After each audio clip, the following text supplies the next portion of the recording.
Chapter 1. Crimson.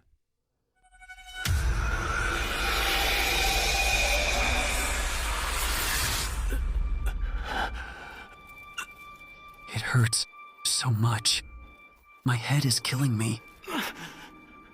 The bizarre dream, filled with murmurs, shattered instantly. Zhou Mingrui, still asleep, felt a throbbing pain in his head, as if someone had hit him with a pole again and again. No, it was more like a sharp object had pierced his temple, twisting it in the process. In his stupor, Zhou Mingrui tried to turn over, hold his head and sit up, but he couldn't move his limbs. They refused to budge, leaving him completely immobilized and helpless.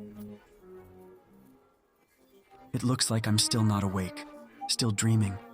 Maybe in a short while I'll think I'm awake, but I'll still be in a dream. Zhou Mingrui, used to such disorienting experiences, struggled to focus and break free from the shackles of darkness and confusion. However, while half awake, he tried to focus his will that felt as insubstantial as a wisp of fog, there one moment and gone the next. His thoughts refused to be controlled or examined. No matter how hard he tried, his focus kept slipping away as random notions and images bubbled up unbidden. Why would I suddenly get such a terrible headache in the middle of the night? And it's so painful. Could it be a cerebral hemorrhage or something? Fuck, am I going to die young like this? While it doesn't hurt as much as before, it still feels like a blunt knife is slowly slicing through my brain. Looks like I can't go back to sleep. How am I even supposed to work tomorrow? Why am I even thinking about work? With a headache like this, I should take the day off. No need to worry about the manager's nagging. I mean, putting it that way, it doesn't seem too bad. I can end up getting some much-needed time for myself. Now I just need to find the strength to get up.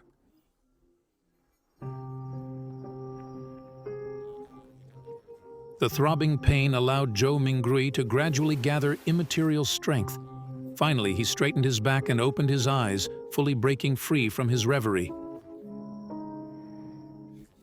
His vision first blurred, then was tinged with a faint crimson. He saw a wooden desk in front of him with an open notebook in the center. The pages were coarse and yellowed, with an eye-catching sentence written in deep black ink at the top. To the left of the notebook was a stack of neatly arranged books, numbering about 8. The wall to their right had grayish-white pipes and a wall lamp connected to them. The lamp had a classic Western style, about half the size of an adult's head, with a transparent glass inner layer and a black metal grid on the outside. Diagonally beneath the extinguished wall lamp was a black ink bottle bathed in a pale red glow. Its embossed surface formed a blurry angel pattern. In front of the ink bottle, to the right of the notebook, lay a dark-colored pen with a rounded body. Its tip shimmered faintly, and its cap rested next to a brass revolver. Zhou Mingrui's head started to spin as he took in his surroundings. A gun? A revolver? Why is this here? Zhou Mingrui was stunned. Everything he saw was so unfamiliar and looked nothing like his room. In his shock and confusion, he noticed that the desk, notebook, ink bottle, and revolver were covered in a layer of crimson veil from the light shining through the window. Subconsciously, he lifted his head, and his gaze slowly moved upwards towards the large Gothic windows above. In mid-air, against a backdrop of black velvet curtains, a crimson moon hung high, shining silently. Zhou Mingrui felt inexplicably terrified and stood up abruptly. But before he could straighten his legs, his head throbbed with pain again, causing him to lose strength and fall back heavily onto the hard wooden chair. Oh shit! Already in agony, the added pain did little. Zhou Mingrui propped himself up with his hands on the table, stood up again, and turned around in a panic, examining his surroundings. It was a small room with a brown door on each side and a wooden bunk bed against the opposite wall. Between the bed and the left door was a cabinet with 2 open doors on top and 5 drawers below. Next to the cabinet, at about the height of a person, was another grayish-white pipe connected to a strange mechanical device with some exposed gears and bearings. In the right corner of the room near the desk were items resembling coal stoves, along with soup pots, iron pots, and other kitchen utensils. Across from the right door was a dressing mirror with 2 cracks. Its wooden base had simple and plain patterns. With a quick glance, Zhou Minggrui caught a glimpse of himself in the mirror. The current him. Black hair, brown eyes, a linen shirt, a thin build, average features, but with a rather deep outline.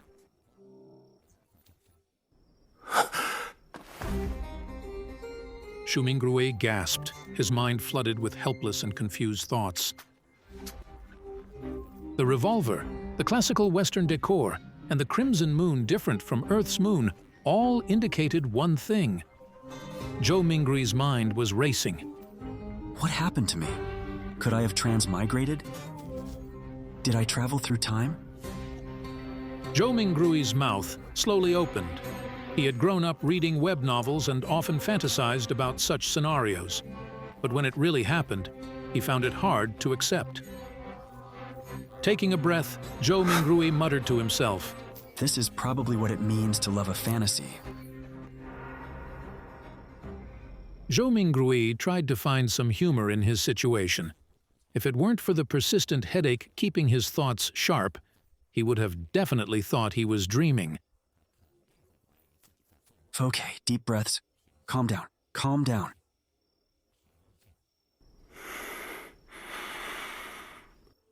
Be calm and steady. After taking a few deep breaths, Zhou Minggrui tried hard to stop panicking. At that moment, as his mind and body calmed down, memories began flooding him, slowly appearing in his mind.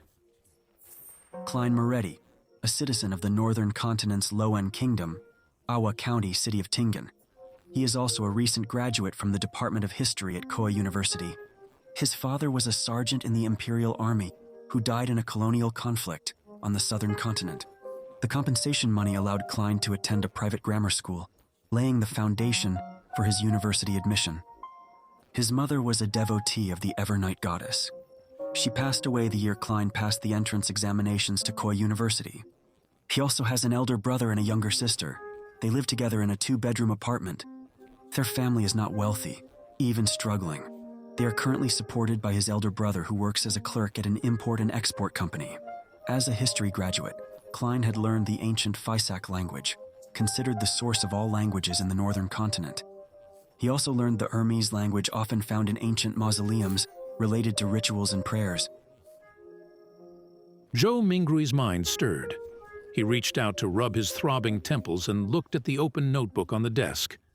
The text on the yellowed paper went from strange to alien, then from alien to familiar, until it became readable. It slowly started to become clear to Zhou Minggrui that it was text written in Hermes language. Looking down at the dark ink, it read, Everyone will die, including me.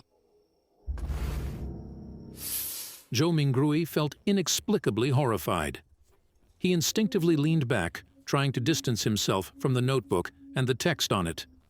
He was so weak he nearly fell, but managed to grab the edge of the table in a panic. The surrounding air felt turbulent, with faint whispers echoing around him. It reminded him of hearing horror stories from his elders when he was young. He shook his head, telling himself it was just an illusion. Zhou Minggrui steadied himself, shifted his gaze from the notebook and took deep breaths. This time his gaze landed on the shimmering brass revolver. A sudden question popped into his mind.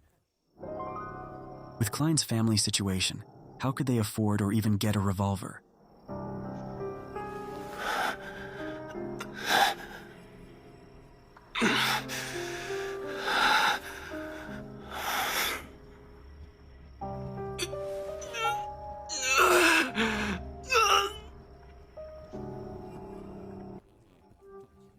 Zhou Mingrui couldn't help but frown. While deep in thought, he suddenly noticed a red handprint on the edge of the table. Its color was deeper than the moonlight and thicker than the veil. It was a bloody handprint,